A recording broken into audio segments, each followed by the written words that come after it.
Hi everyone, I'm here to help you with part 3 of the My Healthy Meal Plan assignment.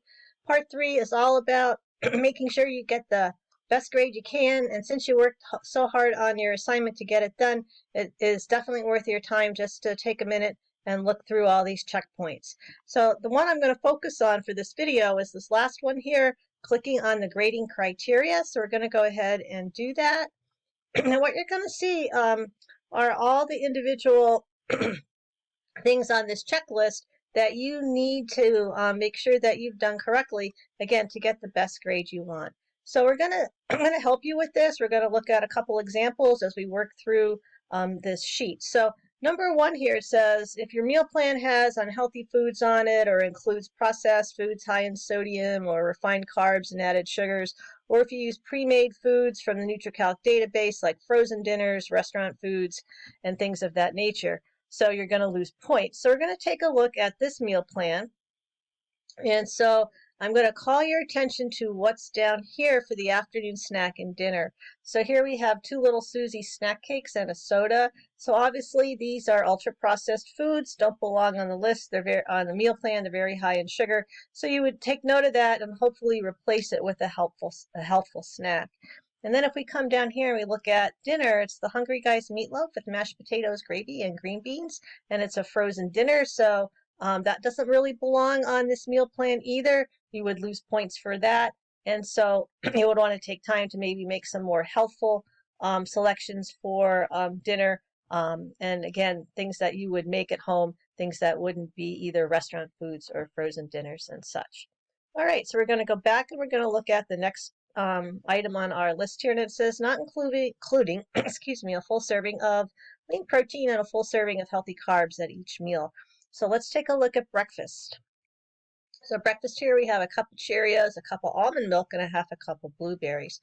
So I just wanted to point out that almond milk is typically very low in protein, so it is not a full serving of protein like regular cow's milk would be or soy milk would be. So you would have a big deduction there for not having a serving of protein at this meal. Now there are newer versions of almond milk available that have added protein to them.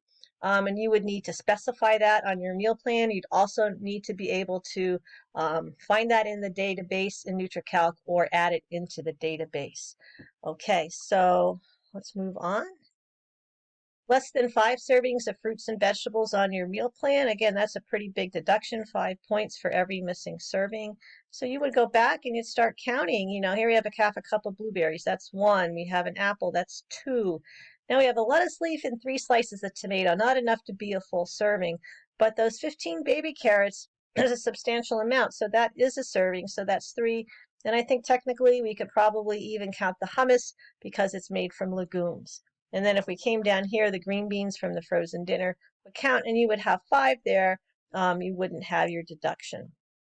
You would get the points for that. And then having unrealistic portion sizes. So this, means that you don't enter things like a pound of spaghetti, a 16-ounce steak. Those are really large portions. So you want to be careful about that. And then here's an example on the meal plan where if you come down here, there's an entire pineapple added at dinner. So that would be way too much to eat. So if you had that on your meal plan, you would lose points for that. And then poor overall plan, your meal plan really doesn't make sense. It looks like you just maybe randomly added a big long list of food just to try and meet the nutrient requirements.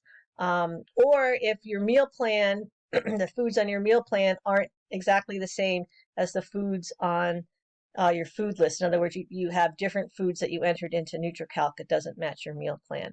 So let's take a look here for an example of how something wouldn't make sense. So here we have this frozen dinner, right? And ends here with the green beans. And then we've got tacked onto that a cup of broccoli, a cup of baked beans, a sweet potato, an entire pineapple. And then we have 1 peanuts. Does the person mean 1 peanut? Does it mean 1 handful of peanuts? Is it a jar of peanuts? Who knows, right? So we have all these added extra foods onto the frozen dinner. It's just a huge volume of food to eat.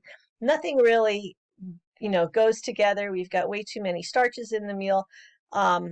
So we would want to go back and redo this dinner, and think about the guidelines for meal planning to come up with something that would not include a frozen dinner and not just like this big, long, huge list of foods. All right, and if you do something like that, you're pretty much going to get a failing grade and be asked to redo your assignment. And then using vitamin and mineral supplements. The whole purpose of this assignment is for you to learn how the foods that you choose can meet your nutrient needs. And we want to see what food gives you without the use of supplements. And in many cases, when you do this activity, you find out that food can provide most everything that you need for good health. And so we would want to try and adjust the diet before we added supplements. So I just want to point that out. You definitely don't want to make it easy on yourself and say, oh, I'm just going to add a vitamin pill and that'll give me everything I need. All right, and then the last things on this list here all really pertain to the bar graph report. So we're going to take a look at that. And this first one I want to point out to you is the calories need to fall between 80 to 105% of your recommended intake. So if we come back up here and we look at our bar graph, so here's what the meal plan provided. Here's what the DRI is, and this is the percentage of the DRI, the recommendation. So here we got 913 calories. The recommended intake is 2,600 a day.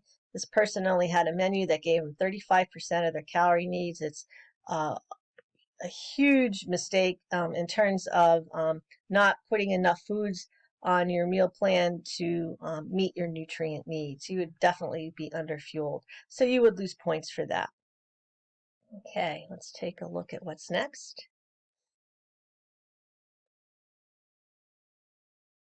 All right, not meeting the nutrient requirements for the bar graph report for fiber, vitamin A, C, calcium, and vitamin D. You need to get at least 80% of your recommended intake. So if we look at the bar graph and we see fiber only at 26%, so you'd lose 5 points there. Vitamin A only at 61%, you'd lose another 5 points. Vitamin C at 10%, another 5-point deduction. Same for vitamin D and the same for calcium. So if you see this on your bar graph report, that means you need to go back and adjust your menu, all right? And so you can use the Immune Boosting Food Self-Check, that list of foods there to help you out. You could look at the little PowerPoint presentation that I included to help you with meal planning, but you would definitely want to make some adjustments. It might just be maybe having a slightly larger portion size in some cases, like maybe instead of having a half a cup of strawberries, you have a whole cup of strawberries. Instead of a half a cup of broccoli, you have a whole cup of broccoli. Alrighty, and then lastly, you know, saturated fat is associated with an increased risk for heart disease and inflammation.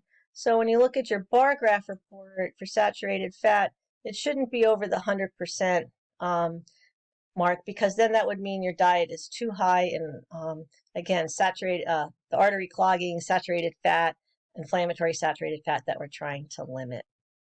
And the last few things on your grading criteria are just making sure that you have all your reports in your meal plan included. So I hope you'll take the time to go through this and make the adjustments on your meal plan. So again, you can get the very best grade you possibly can. And if you have any questions, ask me. Until next time.